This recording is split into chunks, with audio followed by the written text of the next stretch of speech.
மங்கையருலகம் மங்கையருலகம் மங்கையருலகம் இது மங்கையருலகம். தையல் பகுதியில் கட்ச் எம்ப்ராய்டரி கற்றுக்கிட்டு இருக்கோம். பல விதமாக ரவுண்டு, டைமண்டு, என்னெல்லாமோ கற்றுக்கிட்டோம், ஸ்கொயர் அது இதுன்னுட்டு. இன்றைக்கி அதில் இன்னொரு வேறு வகை, எத்தனை வகை இருக்குது பாருங்கள். வகை வகையாக கற்றுக்கிட்டு வகை வகையாக நீங்களும் தைச்சு வகை வகையாக போட்டுக்கிட்டு எல்லாருக்கும் சந்தோஷம் இல்லைங்களா? பாருங்கள். வணக்கம். இன்றைக்கும் கட்ச் வேரியேஷனில் இன்னொரு மோட்டிவ், அது எப்படி தைக்கிறதுன்னு பார்க்கலாமா? வேரியேஷன் ஆஃப் த கட்ச் தைப்பதற்கு தேவையான பொருட்கள்: துணி, ஃப்ரேம், ஊசி, நூல், pencil, design, scissors, carbon sheet. இப்போ எப்படி தைக்கிறதுன்னு பார்க்கலாமா? ஃபஸ்ட்டு இந்த டிசைனை வரைஞ்செடுத்துக்கோங்க. இதுவும் ஒரு கோலா டிசைன் தான். இந்த டிசைனை நீங்கள் வரைஞ்சி எடுத்துக்கோங்க. 7ஆம் நம்பர் ஊசியில் 2 அல்லது 3 நூல் கோத்துக்கோங்க. இப்போ ஏதாவது ஒரு இடத்துல ஸ்டார்ட் பண்ணிக்கோங்க. இதுவும் பேஸ் வந்து ரன்னிங் ஸ்டிச் போட்டு ஸ்டார்ட் பண்ணிக்கோங்க. நம்ம முதல் போட்ட டிசைன் வந்து சிங்கிள் டைமே நம்ம வந்து டிசைன் போட்டாச்சு. இது வந்து டபுள் டைம் வரும்.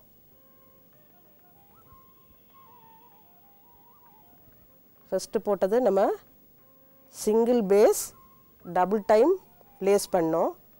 இது வந்து double time phase and double time interlace. இதே போல் ஃபுல் பேஸும் போட்டு முடியுங்க. ரன்னிங் ஸ்டிச் கொஞ்சம் பெருசாகவே இருக்கட்டுக்கும், அப்போ தான் உங்களுக்கு நூல் உள்ளே நுழைக்கிறதுக்கு ஈஸியாக இருக்கும். இதே போல் ஃபஸ்ட்டு பேஸ் போடுங்க. அப்புறம் விட்ட இடம் எல்லாம் செகண்ட் டைம் போடணும் நம்ம ரன்னிங் ஸ்டிச். இப்போ பாருங்கள், இந்த 2 சைடும் போட்டாச்சு. மற்றதில் வந்து வெறும் ஸ்ட்ரைட் லைன் தான் ரன்னிங் ஸ்டிச் வந்திருக்கு. அதே போல் அடுத்த சைடும் இப்போ வரணும் நம்மளுக்கு. அதுலேயும் நம்ம ரன்னிங் ஸ்டிச் தான் போடணும். இந்த முனையில் ஸ்டார்ட் பண்ணியிருக்கேன். இந்த முனையில் ஸ்டார்ட் பண்ணியிருக்கேன். சேம் நம்ம எப்படி போட்டோமோ ஆப்போசிட் சைடில் அதே போல் ரன்னிங் ஸ்டிச் போட்டு ஃபினிஷ் பண்ணுங்கள். எல்லா இடத்துலையுமே நம்ம நிறுத்தி ரன்னிங் ஸ்டிச் போட்டு அப்படியே எடுத்துன்னு வாங்க. இப்போ 1 சைடு முடிச்சாச்சு. இதே போல் இந்த சைடும் போங்க. அதே போல் ரன்னிங் ஸ்டிச் போட்டு ஃபினிஷ் பண்ணிக்கோங்க. இப்போது செகண்ட் இதுவும் ஃபினிஷ் பண்ணி நம்ம அந்த கோலா டிசைன் ஃபுல்லாக ரன்னிங் ஸ்டிச் போட்டு ஃபினிஷ் பண்ணியாச்சு. அடியில் போய் நாட் போட்டுக்கோங்க. நெக்ஸ்ட்டு நம்ம இந்த லேஸ் பண்ணலாம்.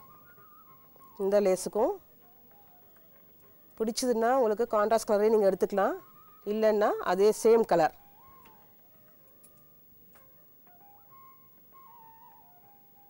இப்போ எப்படி ஃபுல்லாக இன்டர்லேஸ் பண்ணோமோ அதே போல், பட் இது வந்து டபுள் டைம் பண்ணணும்.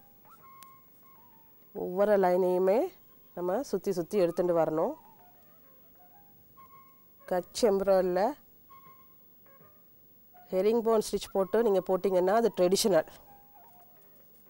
இது வந்து ஃபேஷனுக்காக பண்ணுறது. ஸோ அந்தந்த ஸ்டிச்சை வச்சுட்டே எப்படி பண்ணலாம் அப்படிங்கிறது இந்த கட்ச் எம்ப்ராய்டரியோட அடுத்த டிசைன். பட் நீங்கள் கோலா டிசைன்லாம் எடுத்தீங்கன்னா இது மாதிரி ஈஸியாக போடலாம்.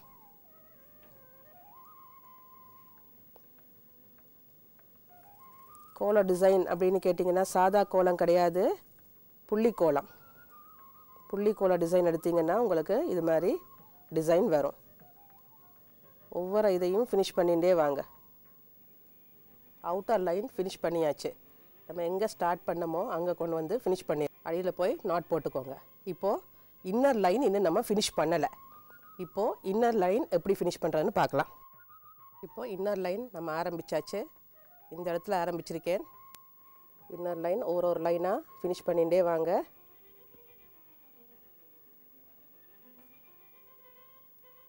ஒரு லைனாக பண்ணும்போதே நூல் சென்டரில் ஒன்று மேலே ஒன்று கீழே பாய் பின்னா மாதிரி இருக்கணும். இதே போல் இன்னர் லைன் ஃபுல்லாக இந்த ரவுண்ட் ஃபுல்லாக ஃபினிஷ் பண்ணி எடுத்துகிட்டு வாங்க.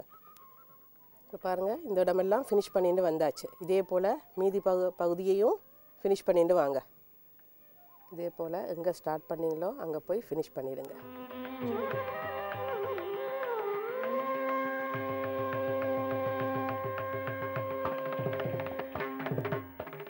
தச்சு முடிச்சப்புறம் பார்த்தீங்கன்னா இந்த டிசைன் போல் இருக்கும்.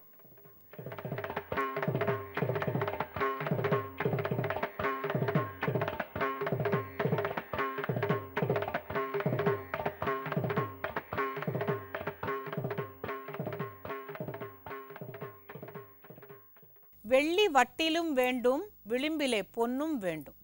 இதுக்கு தாங்க தமிழில் அழகாக ஒரு பேர் சொல்லியிருக்கிறாங்க, சிங்கிநாதம்.